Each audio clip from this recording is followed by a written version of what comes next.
Hi friends, ക four grafting ടിപ്സിലേക്ക് എല്ലാ കൂട്ടുകാർക്കും ഹൃദയം നിറഞ്ഞ സ്വാഗതം.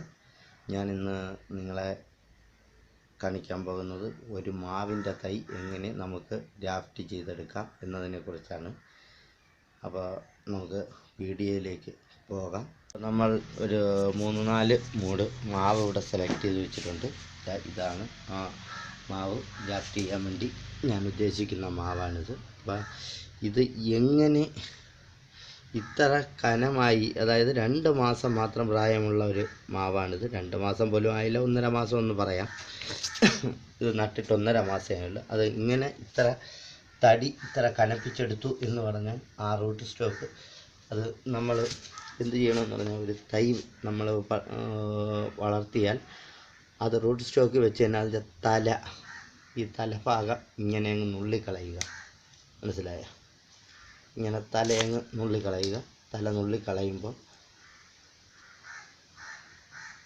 തല ഇങ്ങനെ നുള്ളിക്കളഞ്ഞിട്ട് അപ്പോൾ ഈ തടി വീണ്ടും കിളിർത്ത് വരും. വീണ്ടും ഇതുപോലെ കിളിർത്ത് വരും. കണ്ടോ? തല നുള്ളിയാലും നമ്മളെ മാവ് ഇങ്ങനെ കിളിർത്ത് വരും. കിളിർത്ത് വരുമ്പോൾ ആ തടി ഇതുപോലെ കനത്തുകൊണ്ടിരിക്കും. കണ്ടോ? തടിക്ക് റൂട്ട് സ്റ്റോക്കിന് കനമുണ്ടാകും. അങ്ങനെ കനപ്പിച്ചെടുത്താണിത്. അപ്പോൾ നമ്മളെല്ലാവരും ചെയ്യേണ്ട ഒരു കാര്യം എന്ന് പറഞ്ഞാൽ, ഈ മാവിൻ്റെ തല നുള്ളി കൊടുക്കുക. തല നുള്ളി കൊടുക്കുമ്പോൾ മാവ് സ്വാഭാവികമായിട്ടും കനക്കും. നമ്മൾ ഉദ്ദേശിക്കുന്ന കനം നമുക്കെത്തും ബഡ് ചെയ്യാനുള്ള.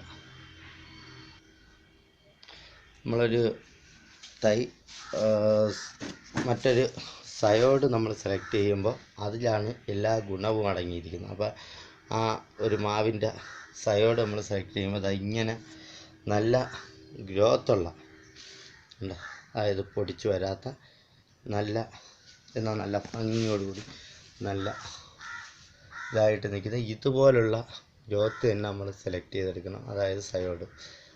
അതുപോലെ തന്നെ നല്ലതുപോലെ കായ്ക്കുന്ന മരത്തിൻ്റെ വേണം സെലക്ട് ചെയ്യാൻ. ആ മാതൃവൃക്ഷത്തിന് എങ്ങനെ കായ്ഫലം തരുന്നോ അതേ കായ്ഫലമാണ് നിങ്ങൾക്ക് ഇതിൽ നിന്ന് കിട്ടേണ്ടത്. അപ്പോൾ ഇതുപോലുള്ളത് മാത്രമേ സെലക്ട് ചെയ്യാവൂ. സെലക്ട് ചെയ്ത് ഒടിച്ചെടുത്തതിന് ശേഷം സയോഡ് എടുത്തതിൽ ഇതുപോലത്തെ സയോഡ് സെലക്ട് ചെയ്തിട്ട് അതിൻ്റെ ഇലകൾ ഇങ്ങനെ നുള്ളിയും കളയണം.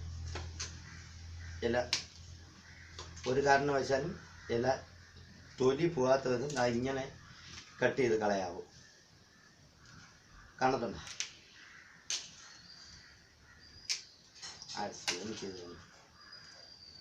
ഇങ്ങനെ ഇലകൾ ഇങ്ങനെ കട്ട് ചെയ്ത് കളയണം.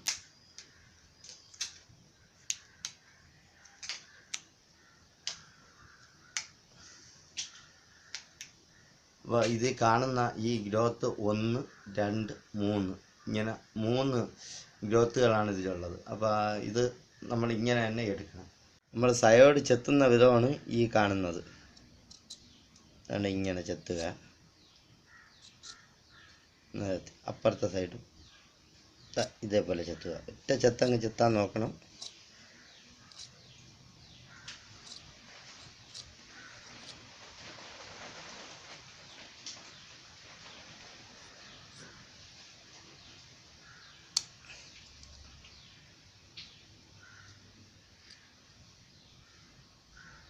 അതുപോലെ തന്നെ ഈ ഭാഗത്ത് തൊടാതിരിക്കുക കൈ കൊണ്ട്. നല്ല ഫിനിഷിങ്ങിൽ ഒരിതും വരാതെ നല്ലതുപോലെ. ഇതാണ് സയോഡിൻ്റെ നമ്മളതിലേക്ക് റൂട്ട് സ്റ്റോക്കിലേക്ക് കൊടുക്കുന്ന സയോഡ് ചെത്തുന്ന വിധമാണ് ഈ കാണിച്ചിരിക്കുന്നത്. ഇതുപോലെ ചെത്തിയെടുക്കുക. ഇപ്പോൾ ഇതിൽ ഞാൻ ഗ്രാഫ്റ്റ് ചെയ്യാൻ പോകുന്നതാണ്ട് ഈ മാവാണ്. ഈ മാവ് ബഡ് ചെയ്യാൻ പോവുകയാണ്. അപ്പോൾ ഇങ്ങനെയാണ് നിങ്ങൾ കണ്ടോളൂ. ഓക്കെ, ഇങ്ങനെ കട്ട് ചെയ്താൽ മതി. ഒരു തറയുന്നൊരു റൂട്ട് സ്റ്റോക്കിൽ നിന്ന് ഏതാണ്ട് ഒരു 10 സെൻറ്റിമീറ്റർ പൊക്കത്തിൽ നമ്മൾ ഇങ്ങനെ കട്ട് ചെയ്യുക. എന്നിട്ട് ഈ റൂട്ട് സ്റ്റോക്കിൻ്റെ സെൻറ്റർ ഭാഗം വെച്ച് നമ്മളൊരു കീറൽ ഇങ്ങനെ കൊടുക്കണം. അതായത് ഞാൻ ഇത് വി ഗ്രാഫ്റ്റാണ് ഉദ്ദേശിക്കുന്നത്. വി ഷേപ്പിലൊരിത് ഇങ്ങനെ കീറുക. അതും നല്ലതുപോലെ തന്നെ സെൻറ്റർ ഭാഗം പിടിച്ച് തന്നെ കീറുകയും വേണം. എന്നിട്ട് നമ്മളെടുത്ത ഈ സയോഡ് ഇതിലേക്ക് ഞെരുക്കി വെച്ച് കൊടുക്കണം. പൂർണ്ണമായും അതിലേക്ക് ഇറങ്ങിയിരിക്കത്തക്ക വിധത്തിൽ നമ്മൾ ഇതുപോലെ ഈ കണ്ട രീതിയിൽ ഇതുപോലെ തന്നെ തത്ത് വയ്ക്കണം. ഉണ്ടോ? അതായത് ഈ മുറിപ്പാടുകൾ തമ്മിൽ ചേരത്തക്ക വിധം അപ്പുറം ഇപ്പുറം തള്ളി നിൽക്കാതെ കറക്റ്റായി ഈ കാണുന്ന അതേ പൊസിഷനിൽ വയ്ക്കുക. വെച്ചതിന് ശേഷം ഇതുപോലെ ഞാനൊരു കവറാണ്, ഒരു സാധാ കവറാണിത് എടുത്ത് കണ്ടിച്ചെടുത്തിരിക്കുന്നത്. ഈ കവറിൽ നിന്നാണ് ഞാൻ ഇത് കണ്ടിച്ചെടുത്തിരിക്കുന്നത്. അല്ലാതെ നിങ്ങൾക്ക് ബഡിങ് ടേപ്പ് വാങ്ങിക്കാൻ കിട്ടും. അത് കിട്ടുമെങ്കിൽ അതൊത്തി കൂടെ നല്ലതാണ്. ബഡിങ് ടേപ്പൊന്നും ഞാൻ എടുത്തിട്ടില്ല. വൃത്തിയുള്ളൊരു കവറായിരിക്കണം. എന്നിട്ട് നമ്മളിതാ ഇതുപോലെ ഇതിൻ്റെ അടിഭാഗത്തുനിന്ന് ഇങ്ങനെ അങ്ങോട്ട് വയ്ക്കുക. എന്നിട്ട് മറ്റേ കൈ കൊണ്ട് വലിച്ചിറുക്കി എത്രത്തോളം ഇറുക്കാമോ അത്രത്തോളം ഇറുക്കി തന്നെ നല്ലതുപോലെ ടൈറ്റ് ചെയ്ത് നല്ലതുപോലെ എയർ ടൈറ്റ് ചെയ്ത് നല്ല വൃത്തിയായിട്ട് വരിഞ്ഞ് ചുറ്റുക. അതായത് എപ്പോഴും പറയുന്നൊരു കാര്യമുണ്ട്, നമ്മൾ ഈ ചുറ്റുമ്പോൾ വളരെ ടൈറ്റായിട്ട് തന്നെ ചുറ്റണം. കാരണം ഒട്ടിയിരിക്കണം. ഇതിന് ഒരു 10-30 ദിവസം ഈ റൂട്ട് സ്റ്റോക്കാണ് ഈ സയോഡിന് ആഹാരം കൊടുക്കേണ്ടത്. അത് സ്വീകരിക്കാൻ വേണ്ടിയിട്ട് അതിന് അത്ര വൃത്തിയായിട്ട് നമ്മൾ മാംസം കുത്തിക്കെട്ടും പോലെ തന്നെ ഇത് അത്രയും ടൈറ്റ് ചെയ്ത് തന്നെ കെട്ടണം. എത്ര ടൈറ്റ് ചെയ്യുക അത്രയും നല്ലതാണ്. പക്ഷേ റൂട്ട് സ്റ്റോക്ക് ഒടിയുകയോ ചതയുകയോ ചെയ്യരുത്. ഇങ്ങനെ ടൈറ്റ് ചെയ്തതിന് നല്ലതുപോലെ ചുറ്റിക്കെട്ടുക. കാരണം ഇത് സ്ട്രോങ് ഉള്ള ഒരു കവറായിരിക്കണം. ഇല്ല എന്നുണ്ടെങ്കിൽ പൊട്ടിപ്പോകാൻ സാധ്യതയുണ്ട്. വലിക്കുമ്പോൾ നല്ല ടെമ്പർ ചെയ്ത് ഇങ്ങനെ ചുറ്റുക.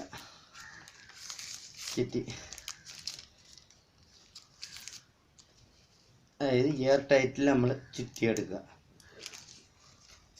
ഇതിനകത്ത് വെള്ളം ഇറങ്ങാത്തടത്തം ചുറ്റി ഇങ്ങനെ നല്ല വൃത്തിയായിട്ട് ചുറ്റി റെഡിയാക്കിയെടുത്ത്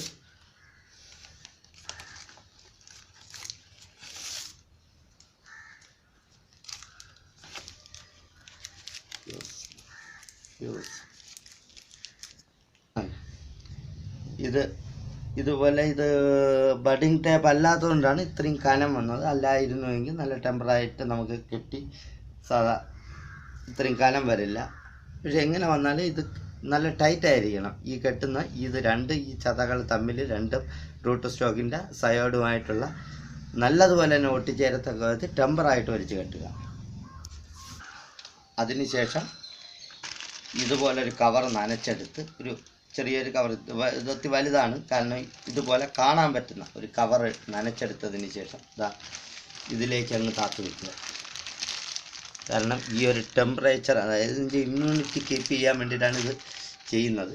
അപ്പോൾ ഇങ്ങനെ അങ്ങ് കെട്ടി വയ്ക്കുക. ഒരു അടിയിലൊരു ഒരു ചെറിയൊരു കവറാണ് എന്തെങ്കിലും എടുത്ത് നല്ലതുപോലെ ചുറ്റി വയ്ക്കുക. അതായത് ബഡിങ് ടേപ്പ് നമ്മൾ ചുറ്റിയതിന് താഴെയായിട്ട് വേണം ഇത് കെട്ടി വയ്ക്കാൻ. കാരണം ആ ബഡിങ് ചെയ്തത് വഴി വെള്ളം ഇറങ്ങാനോ ഒന്നിനും പാടില്ല. അതിനാണിത് ഉദ്ദേശിക്കുന്നത്. ഇതിനകത്തുള്ള ഒരു ചെറിയ തണുപ്പിൽ, അതിൻ്റെ അകത്തുള്ള ആ വായുവിൽ ഇതിൻ്റെ മറ്റ് പ്രവർത്തനങ്ങൾ നടന്നോളും.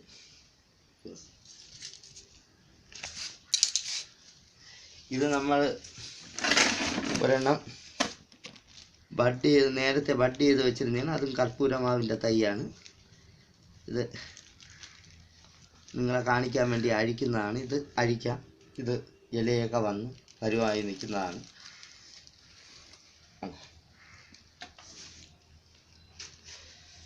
ഇതുപോലെ തന്നെ ബഡ് ചെയ്തെടുത്ത തൈയാണ്, അല്ല ഗ്രാഫ്റ്റ് ചെയ്തെടുത്തതാണ്.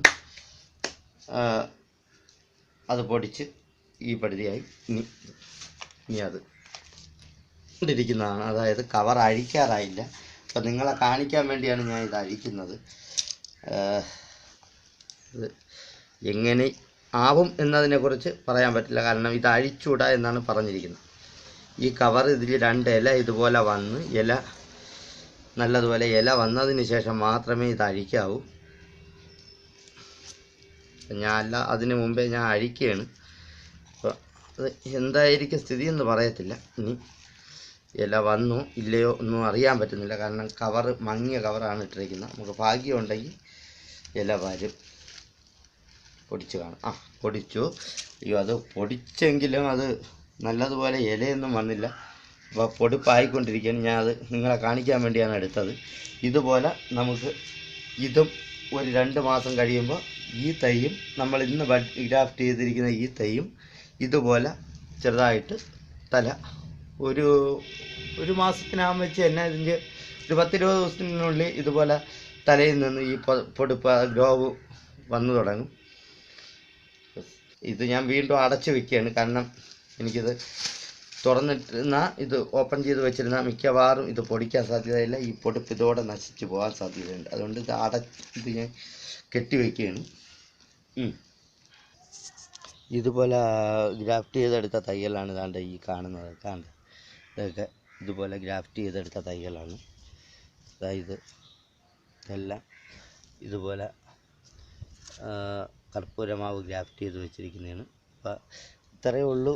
ഇത് ഗ്രാഫ്റ്റ് ചെയ്യാൻ ആർക്ക് വേണമെങ്കിലും ഇത് ഗ്രാഫ്റ്റ് ചെയ്യാമെന്നുള്ള കാര്യമാണ്. അല്പം ഒത്തിരി സാവകാശം വരും, കാരണം ഇത് ക്ഷമയൊക്കെ വേണമെങ്കിലേ ഇതൊക്കെ പൊടിച്ച് വരത്തുള്ളൂ. അപ്പം ഇത്രയേ ഉള്ളൂ വീഡിയോ. ഗ്രാഫ്റ്റ് ചെയ്യുന്ന പരിപാടി ഇത്രയേ ഉള്ളൂ. അപ്പം നിങ്ങൾ ശ്രമിക്കുക. ആദ്യം ഒറ്റ തവണ കൊണ്ട് തന്നെ ഒരിക്കലും ഒരു വീഡിയോയും ഒരു ഗ്രാഫ്റ്റിങ്ങും ഒരു തവണ ചെയ്തതുകൊണ്ട് അത് പൂർണ്ണമാവണമെന്നില്ല. നമ്മൾ കുറേ നാൾ ശ്രമിച്ചാലേ കുറച്ചാൾ ബഡ് ചെയ്യുക. അതായത് ഒരു 10-100 മരമെങ്കിലുമൊക്കെ ബഡ് ചെയ്താൽ മാത്രമേ നമ്മൾ ആ കൈ സ്പീഡും അതിൻ്റെ ടെക്നിക്കും ഒക്കെ മനസ്സിലാക്കാൻ കഴിയും. അപ്പം ഇതുപോലെ ബഡ് ചെയ്താൽ മതി. ഈ റൂട്ട് സ്റ്റോക്ക് പൊടിപ്പിക്കുന്ന വിധം ഈ തല നമ്മളങ്ങ് നുള്ളിക്കളയുക, അത്രയേ ഉള്ളൂ. ഇതുപോലെ തലയങ്ങ് നുള്ളിക്കളയുക. തല നുള്ളിക്കളഞ്ഞതിന് ശേഷം ആ റൂട്ട് സ്റ്റോക്ക് അങ്ങ് ഇടുക. അത് ഒരു മാസം കഴിയുമ്പോൾ ഒരു 10-20 ദിവസം ആകുമ്പോഴേ ഈ കനമാവും. ഇതൊക്കെ വെറും 1.5 മാസം, ഒരു 30-35 ദിവസമൊക്കെ പ്രായമുള്ള വെറും ഒരു 1.5 മാസം പോലും ആവാത്ത തൈകളാണ് ഇതൊക്കെ. അതൊക്കെ ഈ വിധത്തിൽ കനത്ത് വന്നതെന്ന് പറഞ്ഞാൽ ഇതുപോലെ തല നുള്ളി കൊടുക്കുക. തല നുള്ളി കൊടുക്കുമ്പോൾ അതിനനുസരിച്ച് ഇതിൻ്റെ റൂട്ട് സ്റ്റോക്ക് കനം വയ്ക്കും. കാരണം എങ്കിൽ മാത്രമേ നമുക്ക് അടുത്തത് ബഡ് ചെയ്തതിൽ പിടിപ്പിക്കാൻ പറ്റൂ. ഇത്രയേ ഉള്ളൂ കേസ്. കാര്യം സിമ്പിളാണ്. ആർക്ക് വേണമെങ്കിലും അല്പം ശ്രമിച്ചാൽ ഈസി ആയിട്ട് ഗ്രാഫ്റ്റ് ചെയ്യാമെന്നുള്ളതേ ഉള്ളൂ. അപ്പം ഇനി എയർ ലെയറിനെ കുറിച്ചൊക്കെ ഞാൻ വീഡിയോ ചെയ്യും. നിങ്ങൾക്ക് താല്പര്യമുണ്ട് എന്നുണ്ടെങ്കിൽ എന്നെ കമൻറ്റ് ബോക്സിൽ വിവരം അറിയിക്കണം. നിങ്ങളുടെ വിലയേറിയ അഭിപ്രായങ്ങളായിരിക്കും നമ്മളെപ്പോലുള്ളവർക്ക്, തുടക്കക്കാർക്കൊരു പ്രചോദനം. ഈ വീഡിയോയിൽ എന്തെങ്കിലും തെറ്റോ കുറ്റങ്ങളോ ഉണ്ടെങ്കിൽ നിങ്ങളത് ക്ഷമിക്കണം. അപ്പോൾ ഇത്രയും പറഞ്ഞുകൊണ്ട് നിർത്തുന്നു. എൻ്റെ ചാനൽ സബ്സ്ക്രൈബ് ചെയ്യാൻ മറക്കരുത്. നിങ്ങളുടെ വിലയേറിയ അഭിപ്രായങ്ങളും എന്നെ എഴുതി അറിയിക്കണം. ഓക്കെ, അപ്പോൾ സൈനിങ് ഔട്ട്.